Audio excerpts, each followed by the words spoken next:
Ed, thank you so much for taking time out of your busy schedule to spend a few minutes with us. We've had this on the books, as you know, for gosh, at least a quarter now. And you said, stay tuned. There's so much to talk about. I promise you, let's push this out until middle of March. And sure enough, you definitely delivered on that. I can't wait to get into One Beverly Hills, Pure, and all the great stuff that you guys are doing, especially because we talked about this. I mean, we go back several years now, how you've transitioned away from being a pure play and gaming REIT. You're not a casino REIT anymore. As you like to say, you're an experiential offering. So I can't wait to go into this with you. So we'll hop into a couple of slides and stuff here. As you know, just for the audience, VICI's core mission statement, and we just talked about it, creating the highest quality and most productive experiential real estate portfolio by partnering with the highest quality experiential placemakers and operators. And it's such a great story. For those that don't know, 93 assets across the country, maybe soon the globe, 54 gaming properties, 30 other experiential properties, 127 million square feet, 60,000 plus hotel rooms, 500 restaurant bars, nightclubs, and sportsbooks. They put a $1.1 billion to work last year at an 8.1% yield. And by the way, if you need a reservation at one of the hot spots in Las Vegas, I'm sure our friend Ed can point you in the right direction. For those that don't know, here's a handful of the list of properties and partners that they have. A little bias. I love Chelsea Piers. It's such a great, cool location. If you've never been out there, definitely go check out Chelsea Piers. But Canyon Ranch, Great Wolf, Lucky Strike, which used to be Bolero. I call you the grandfather of the Las Vegas Strip. But you know what's interesting is you talk about, and I took a lot of slides from your investor presentation, as you know, that you talk about the evolution. So I wanted you maybe just to start out.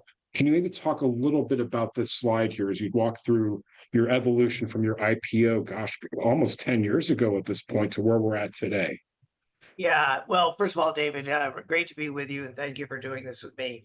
It actually hasn't been quite 10 years. It's 7 years. We IPO'd in February of 2018. I first got associated with what we now call VICI very early on in 2017.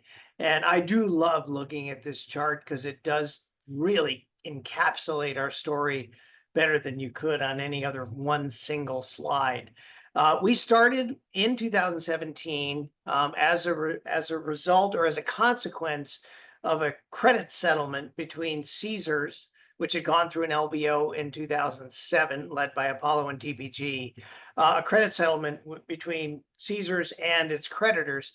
And that agreement really pivoted on the creditors agreeing to create a REIT out of the property that had been conveyed from Caesars to the creditors as a way of satisfying the credit. And the moment I got involved, I was just so excited. Oh, there's the bassoon. I was so excited by the quality of this real estate, the magnitude of it, spatially and economically, the vigor of the operators in terms of envisioning and delivering experiences. So I got started by really figuring out, how do we tell the next great institutionalization story to American REIT investors, both equity and credit. And we emerged in the fall of 17. We immediately did a deal on Harrah's Las Vegas, and we're immediately able to demonstrate that we were buying an incredible magnitude of NOI out of a single property, $87 million. And we were doing so at a 7.7% cap rate. And one of the ways we really got the attention of the dedicated REIT community was by creating a bubble chart that showed the number of single asset American commercial real estate trades that had taken place since 2015 of 70 million of NOI or higher, again, from a single asset. There were 12 trades at that point, 8 of which were New York A office, 1 was medical office in Boston, 1 was Crystal Shopping Mall in Las Vegas. And most all of those trades of, again, these assets of 70 million of NOI or higher were trading at 3 and 4 handle cap rates. And here we were showing that we were buying this asset on a net lease basis with 87 million of NOI at a 7.7% 6% cap rate. It was all part and parcel of really engaging the institutional community and getting the support from both the equity and the credit communities that have enabled us to fund the growth that you see taking place on this chart between 2017 and 2024. This is great. I mean, I'm a big believer of a picture tells a thousand words, a thousand stories. And we have several slides here that it just jumps off the page looking at this evolution. Like I love this slide when you look at your tenant makeup and you jump and yeah, you see hotel, but then boom, you see Lucky Strike. And I know that that's been a partnership of yours going back several years now, and we'll get into it more. But talk about looking at. Sure, let's break it down. People get concerned about the volatility in the markets because of long-term leases that are in place. And obviously many of your properties have a one-night lease. So you've got the shortest lease term that's in place, obviously, looking at your tenants and their operators and the end tenants. But talk about the base, looking at how long a ground lease is, let's say with MGM or some of these other properties that you have. Look, what can you tell investors and folks about this long-term lease term that you have in place with clients? Yeah. And I should point out that when we began in 2017 and IPO'd in 2018, we had one and only one tenant, and that was Caesars. 100% of the rent roll was Caesars. And we knew we had both the opportunity and the necessity to diversify our rent roll. And one point I want to clarify is in all of our properties, we own the improvements as well as in nearly all the properties we own the land. There's actually a couple of situations where we are on long-term ground leases ourselves, but then own the improvements on that land. So we are a fully vertical, if you will, landlord. And again, it really came down to recognizing the opportunity we had to expand into both the gaming category and the wider experiential sector. But so much of what we've done, obviously, has been focused on gaming. And you are right, David. You are right to point out that our operators operate on one-night leases while we operate on a WALT, a weighted average lease term of 40 years. And that one-night lease term obviously brings volatility with it for our operators. But one of the things I think that we really strive to emphasize about gaming operators is their resiliency through all cycles. During the great financial crisis, regional same-store gaming only declined about 3 to 4%, right? That was a period when other categories like retail and food service were down anywhere from 9 to 11. S&P 500 revenues overall were down 18%. Regional gaming proved its resilience then. Vegas held up better than most people ever thought it would, especially in light of all the new supply that happened to come along right in time for the GFC. And Vegas occupancy during the GFC troughed at 86%, right? So the resiliency of this business for operators gives us a whole lot of confidence in their ability to continue to pay rent through all cycles. And that was certainly dramatized during COVID when we collected 100% of our rent in cash and on time. And I believe it made you the top performing REIT during COVID, if I recall as well. So we talk about diversifying away from being a casino REIT, and you highlight in your presentation. I mean, look at this. You're basically coast to coast with your portfolio now.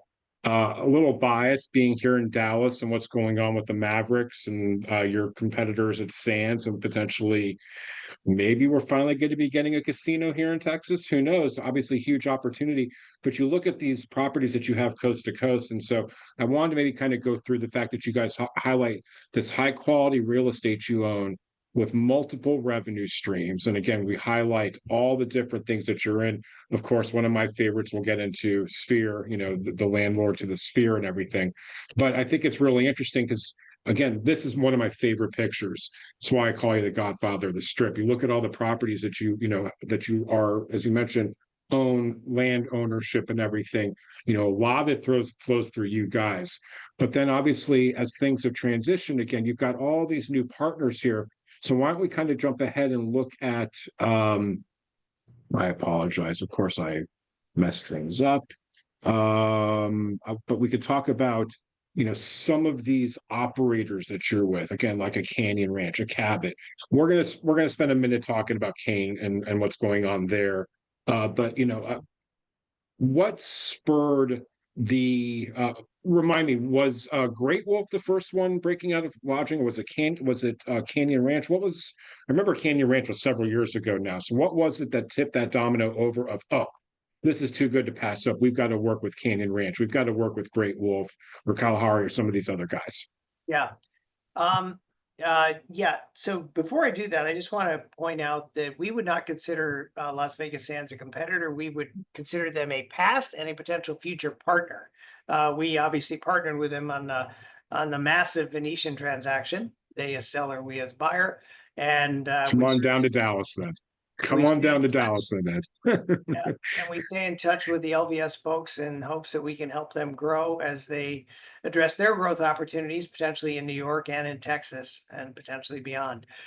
We actually committed ourselves from day one to being an experiential real estate investment trust, not purely a casino real estate investment trust. And that really grew out of our belief, our conviction in the secular trend of consumers increasingly preferring experiences over things, the spending of discretionary income and time on experiences rather than things. So we began really from day one working to identify categories that would meet our key investment criteria when it comes to making investments. And those start with lower than average cyclicality versus consumer discretionary and large, and absence of secular threat.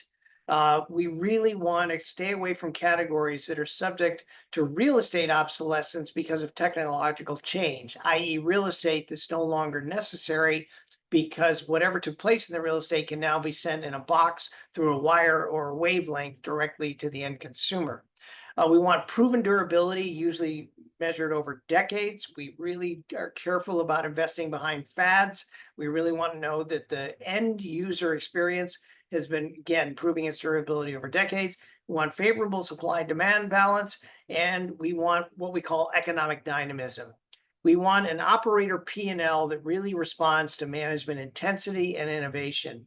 And so from the beginning, we identified certain categories we believed had all these characteristics.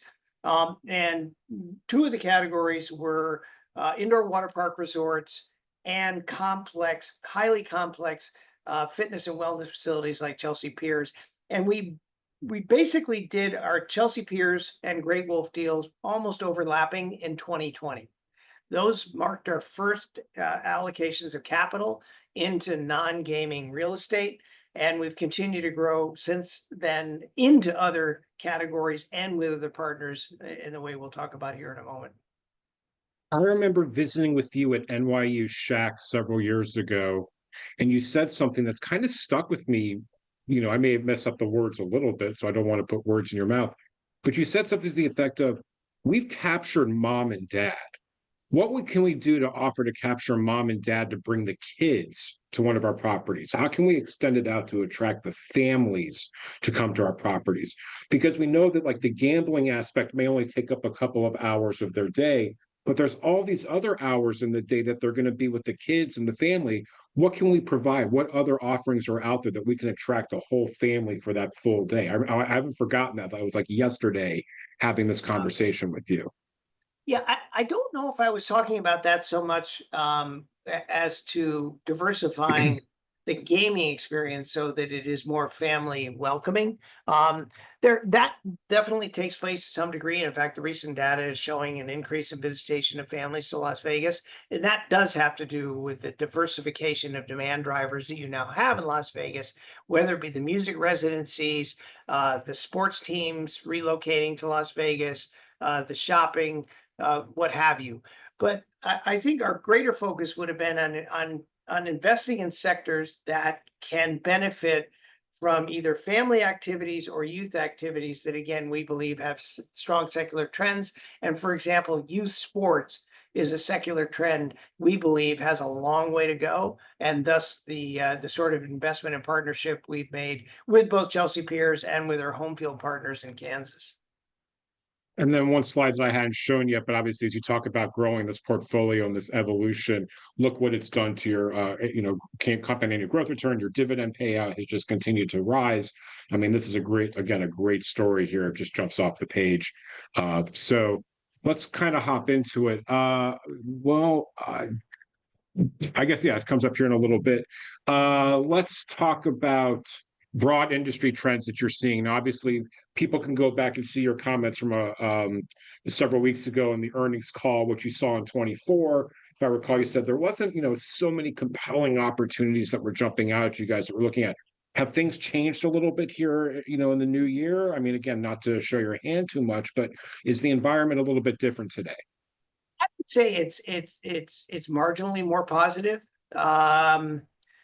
It's been ever since interest rates started rising in 2022, it's been generally speaking a transaction market is where it's been hard to get things done. And especially given that a lot of would-be sellers are anchored to what their assets might have been worth in 2021. And you have to remind them it's not 2021 anymore.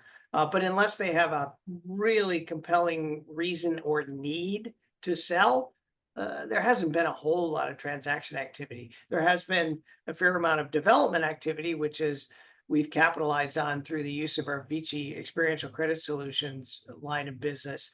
But I would say it's feeling somewhat better, but boy, is it volatile, right? On a day-by-day basis, the volatility of the US 10-year makes it very hard for anybody in the capital allocation business to have a lot of conviction and clarity around what money is going to cost 1, 2, 3 months from now. I mean, if we just look at the past couple days, we were looking at the US 10-year trading back up almost all the way to 435, traded almost all the way down to 415 today. And now I think it's back up to 424 or whatever it is, right? These kind of intraday moves are not, well, they didn't used to be normal. We only had 3 days in 2018 where the US 10-year moved intraday 10 basis points or more. We had 48 in 2022, 30, almost 40, I believe, in 2023. We had probably close to 30 in 2024. And I bet we've had at least 10 so far this year, right? And that volatility does not appear to be going away anytime soon. And thus what it really emphasizes is taking great care in making your capital commitments and making sure you don't turn out to be on the wrong side of a whack equation 2 months from now because you made a bet that it would stay the way it is today. I think it just proves how important a strong management team is. You keep the blinders on, you're focused, you have a target range, you don't break away from your foundation, I guess you would call it. So we briefly have touched upon this. So I guess you're not seeing endless opportunities to deploy capital. But as the new administration, maybe have things changed maybe with the new administration? How about the tariffs? Are you guys impacted by tariffs and what's going on out there right now? Not directly, because again, we're a net lease landlord. So we don't buy a whole lot of stuff other than real estate, right? In other words, we're not buying furniture, fixtures, and equipment. The way our operators do, or the way a lot of landlords in other categories would. So no, not a whole lot of tariff impact. Again, I would say because the environment has stayed volatile, I wouldn't say it's fundamentally changed a whole lot. And again, while I would absolutely say there are not endless opportunities to deploy capital, we are seeing very interesting opportunities like the kind we saw obviously with One Beverly Hills. And you just teed it up. So you've spent a lot of time talking about One Beverly Hills. I saw the relationship, obviously, you mentioned in London. You met one of the partners at Guggenheim, who's a Dodgers owner. If you recall, I've got some ties to the Dodgers with my stepfather-in-law, Mr. Caston. So to hear these stories, it hits very close home to me. Okay, was it the conversation? Was it like-minded interest? Because looking at a lot of the stuff that you guys have participated in, One Beverly, again, kind of fits in the scope. But I think if you had said to us 2 years ago, we have this on our radar, people are like, wait, what? But now it obviously makes sense because you're a capital provider, as you talk about. You're not going to be, the entertainment provider, you're a capital provider. And by the way, what can you tell us about the, is it pronounced Aman, the Aman hotel brand? Because I wasn't familiar with it until you guys, highlight this massive deal. So Walk us through this and why not other potential mixed use developments that are on the table across the country right now. Yeah. Well, I think when you look at the attributes of One Beverly Hills and why that, as opposed to potentially other mixed-use development projects, it obviously all starts with location. And this is one of the most compelling real estate locations in America. We talk about the Las Vegas Strip as the most economically productive street in America, if not the world. And I absolutely believe that it is. And we love having the 10 locations we have on the Strip. I believe, if I remember the numbers right, we own 1.7 miles of frontage on the Las Vegas Strip, and there's 4 total miles of frontage on the Las Vegas Strip. Right? It is really important and really value enhancing to own or otherwise invest in real estate that is in truly compelling locations. The location of One Beverly Hills is a dream location, right? It's at the triangle formed by the intersection of Wilshire and Santa Monica in Beverly Hills. The triangle, the apex, or the triangle, the top of the triangle is the legendary Beverly Hilton, and as it widens out, it abuts LA Country Club, one of the most exclusive private clubs in America. You can look at this land and go, wait, how was this ever available? How was this not developed decades ago in such a way that you could never develop it today? And yet the Kane team got this tied up, they got it entitled, they got it permitted, and they've created a vision that will make this one of the most compelling luxury destinations in the world. It will continue to have a newly renovated Beverly Hilton. It will have an Aman hotel, an Aman club, and 2 Aman branded residential towers, and a luxury retail and restaurant garden. In terms of helping you understand who and what Aman is, Aman actually started in Thailand, and from the beginning was positioned as one of the most ultra luxurious and private hospitality experiences you could have in the world. They became famous in the US, at least among certain people, for the development of a property in southern Utah called Amangiri.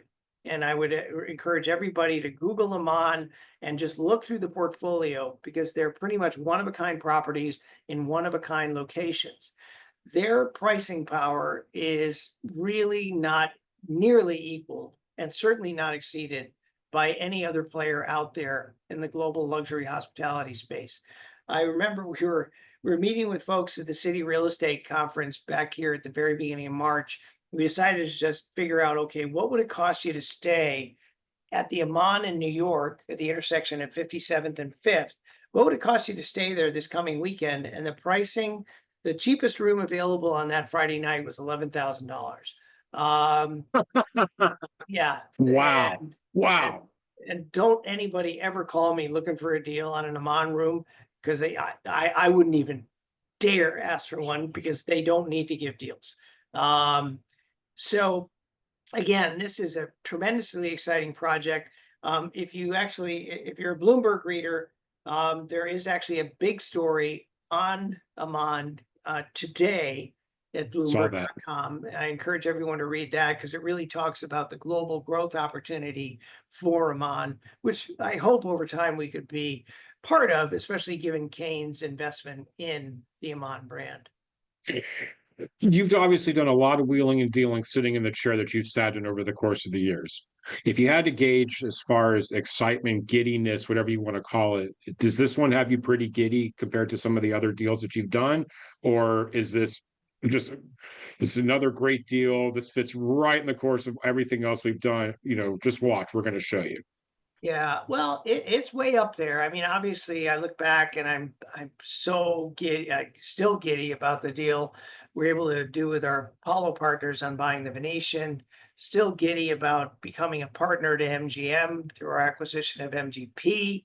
And I would say, yeah, this is up there, both on the merits of the capital allocation to One Beverly Hills, and probably even more so the opportunity to begin what we believe to be a very long-term and growing partnership with Kane and Eldridge, who are incredibly dynamic investors across the experiential spectrum. And we're going to get into that a little bit more. So we talked briefly about some of these relationships, but can we see more international growth? I have I do allude to the comment that was brought up on the call about Chelsea, with some of these other venues across the globe and everything.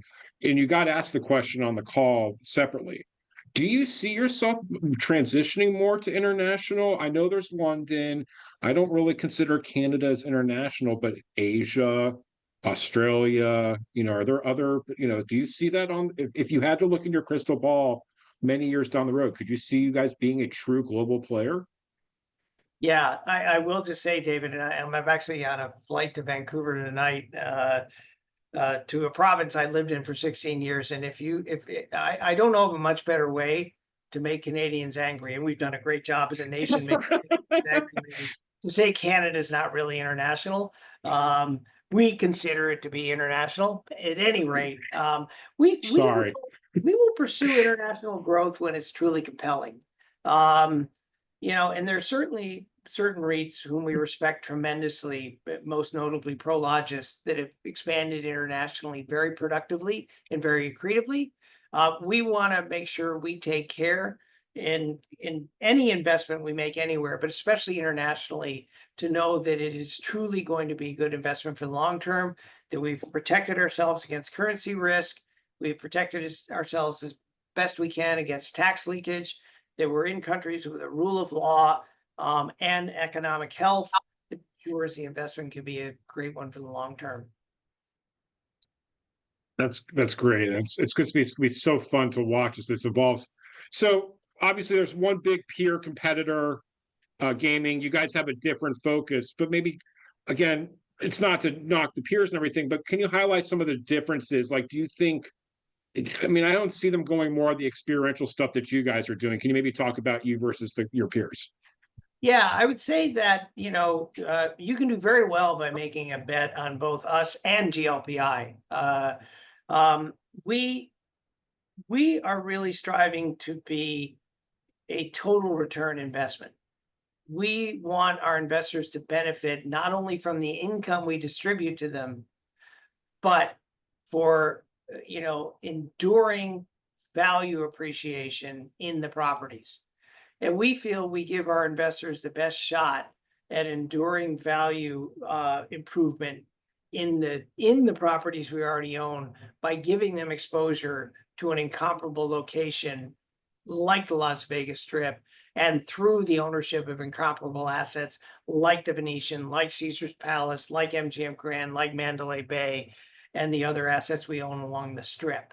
So our exposure to the Las Vegas Strip, which constitutes almost half of our rent roll, and our willingness and our ability and excitement in investing in non-gaming categories, we think gives us a growth opportunity and a total return opportunity that is truly compelling and differentiated. And that was borne out, in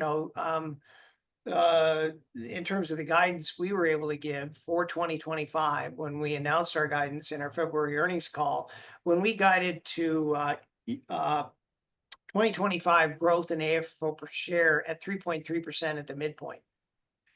GLPI guided, I believe, to 1.4% growth in AFFO per share at the midpoint. And we're about 3 times bigger, but again, we're able to post growth that wasn't quite 3 times the rate. And so I think it's our ability to identify growth opportunities outside the gaming spectrum and or within the gaming spectrum that are somewhat unique to us. All right. Let's look ahead. What do you think Vegas looks like 25 years from now? Obviously, it changes every single year. If you recall, when Planet 13 was built a few years ago, Kmart with I'm drawing a blank on the name of the exhibit. That's so cool to go check out there. I'll look it up because it's going to bug me. I've been there. But like, what do you think? How do you see that evolving? Over the next 25 years. I think the evolution will be driven by the leaders of cultural innovation and transformation. Vegas has become really probably the leading experiential development lab in the world, right? There's a reason the first and still only sphere in the world is in Las Vegas. There's a reason Las Vegas is really the only place in the world where you have residencies like you have in Las Vegas.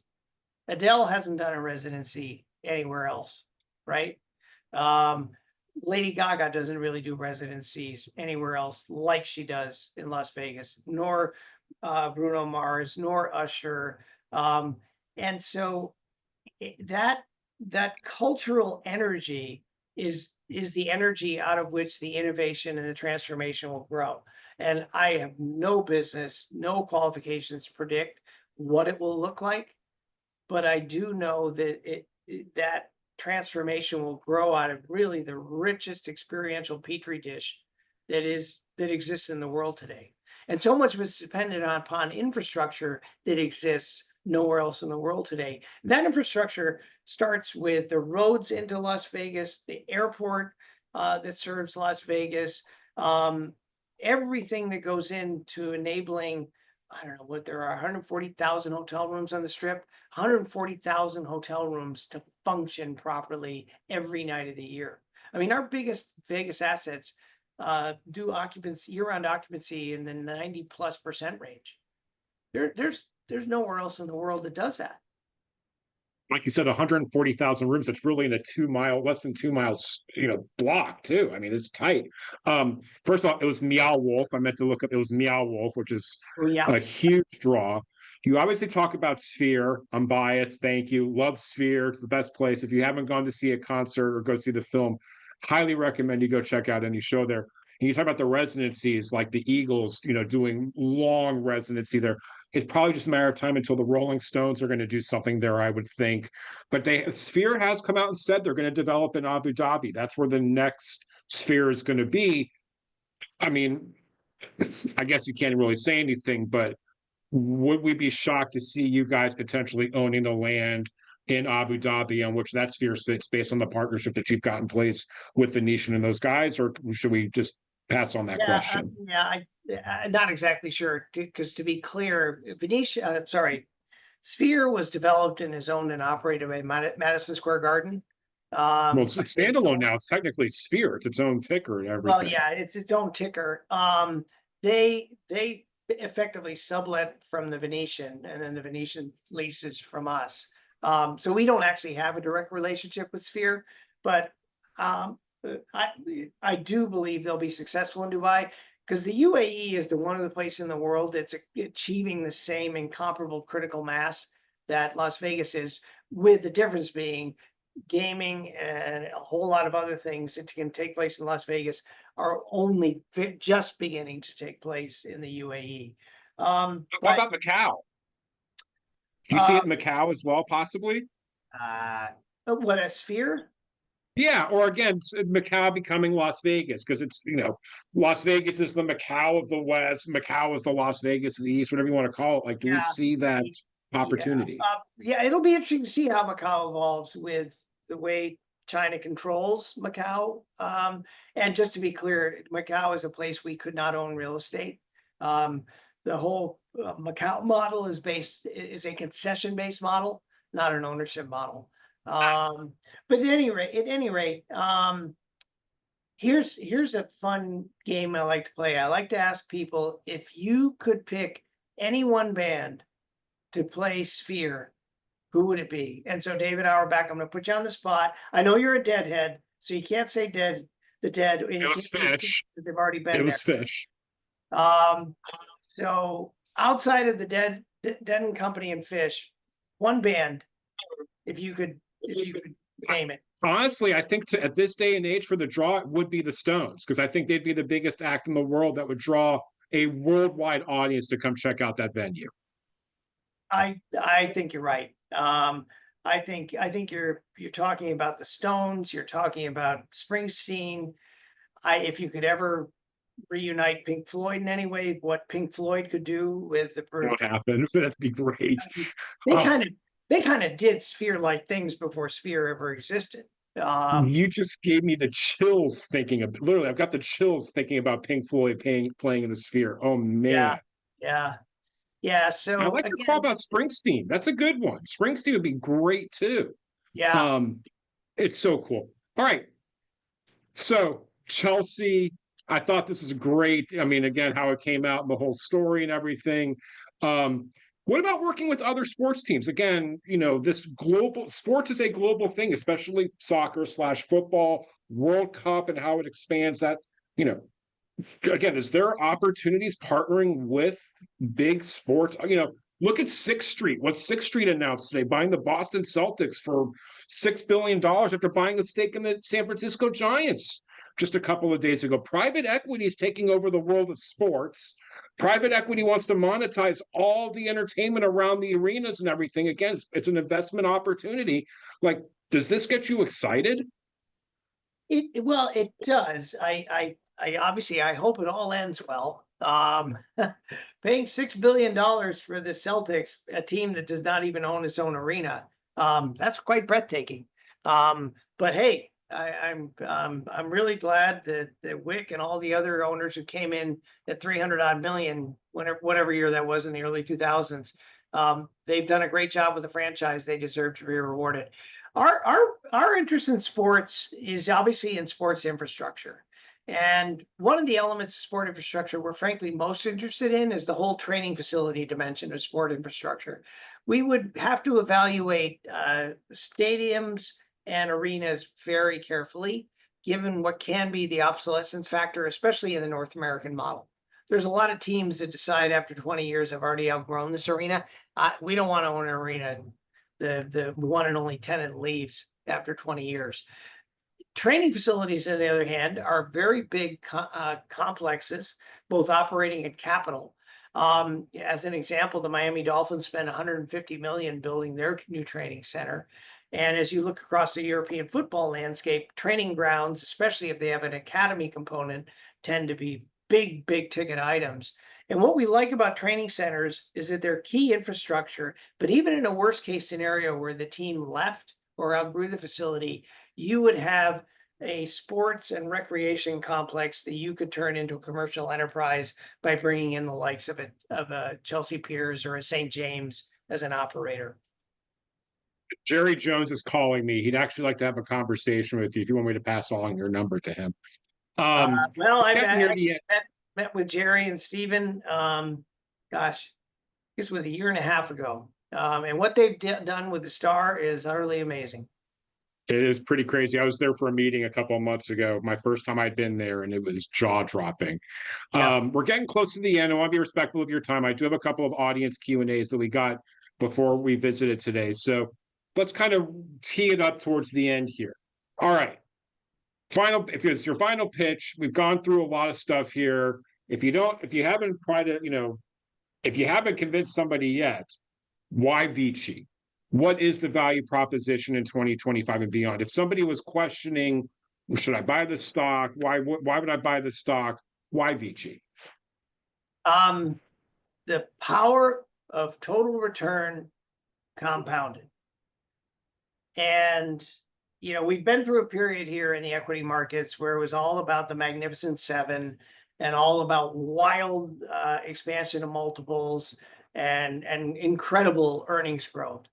And as we kind of come back to reality here, I think people really need to think, especially those saving for retirement or other critical life needs, as to how is my money going to grow over the next 10 years, and to what degree am I going to compound my return over that period, and what are going to be the drivers of that compounding? So when you take VICI and you take our 5% dividend yield and our ability to grow our earnings year in, year out at a minimum of 3 to 4%. Well, even if you capitalize that at a constant multiple and add it to the dividend, you should be getting total return of 8 to potentially 10%. And everyone, of course, should know the rule of 72. And if you can achieve, compounded total return at 10%, you'll double your money in 7 years, right? The rule of 72. And that didn't sound that fun and sexy in the last couple of years when NVIDIA and all the other Mag 7s were just like multiplying, both in terms of valuation and stock price at these dizzying rates. Well, that may not happen over the next 5 to 10 years. And the value of owning a REIT is to own a share of the cash flow through the dividend and the opportunity to participate in the increasing capital value of what it owns and the earning power of what it owns. And VICI, like so many other great REITs, really should be looked at as a compounding vehicle. And anybody who's read Buffett or Howard Marks or anybody else knows at the end of the day, it's all about compounding. We did get a handful of investor questions for you. I'll read them off one by one. We could kind of tackle them. They're kind of little more hard hitting than what we got before. But I guess first question came out about how can we increase the NAV over the next couple of years? What do you, again, I know you talk about capital commitments, but for somebody who's looking at this with multi-year lenses, how can they see NAV growth with where you stand now? Yeah. NAV honestly is not a metric we spend a lot of time on insofar as, well, first of all, we can't manage it per se. What we can do is influence the way in which our properties are perceived and understood, and help the market understand better that through our ownership of our incomparable assets, especially in Las Vegas Strip, we own assets that deserve to trade at among the tightest cap rates in American commercial real estate, because there are very few other assets in American commercial real estate of this scale, quality, and economic magnitude, right? And so the storytelling is something that we have to continue to do for years to come, because both the bad and the good news is the market still doesn't fully appreciate the rarity of what we own. In terms of the price per share, well, again, I assume that's what PPS stood for. Right. Yeah. I mean, we need to keep growing income. We need to keep growing the dividend. And those are really the only two things we can manage, right?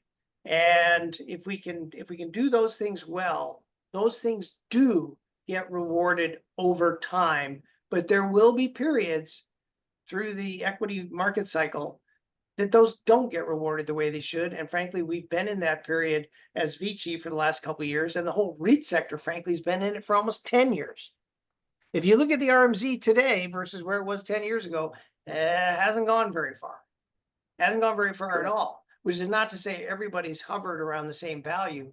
There's been winners over that 10-year period, obviously like a Prologis, the data centers, Welltower, and then there have been losers over that period, notably, obviously, office. So we have to focus on what we can control, and that's really growing the earnings and growing the dividend. As you branch out into more experiential offerings, the question about the safety of your dividend, does that keep you up at night at all? Is there any concern about safety of dividend with more experiential offerings? We are always concerned about the safety of the dividend, but I would go back to the criteria we apply before we go into a category, and then the criteria we apply to evaluate a given operator as a partner, as a credit. And so, no, inherently, we do not feel we're in any way endangering the dividend by diversifying into sectors that we know have the right investment characteristics. You talk about your land bank. You commented on the land bank in Vegas. So, have you shared a lot of chatter about future development plans with that land bank? No, we haven't really. And it kind of goes back to your great question, David, about what's Vegas going to look like over the next 10 to 25 years. And the answer is we don't know yet. But the good thing is we don't need to know. And we want to make sure that that land's available to us when innovation and development opportunities come along, for which that land is the perfect solution, perfect answer to the question, where is it going to get built? Let's take it from a different perspective. Have you been approached to sell that land by other people? Have people approached you to buy that land? Now and then, but not every day. Okay. Obviously, a few of your peers are monthly dividend payers. Knowing with our audience, some of the retail guys that are out there, the end investor, the people that are sitting in front of the slot machines and stuff, do you see any chances of a monthly dividend in the near future? Not imminently, no. Okay.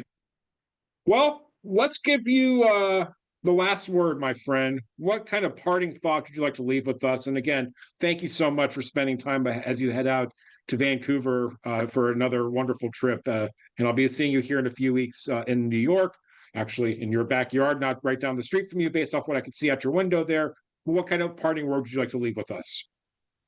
Just I think really always being clear on why one should invest in REITs generally, and then a specific REIT like VICI, right? And there are folks out there who actively trade in REIT stocks, and I'm actually kind of baffled by it. It's like, man, if you're going to actively trade something, maybe it ought to be something where there's genuinely something happening, like every day, every week, every quarter. REITs really are about predictability, stability, and the opportunity to compound total return. And one of the keys to compounding total return is do not go backward. If you go backward, that compounding machine really starts to get kind of creaky.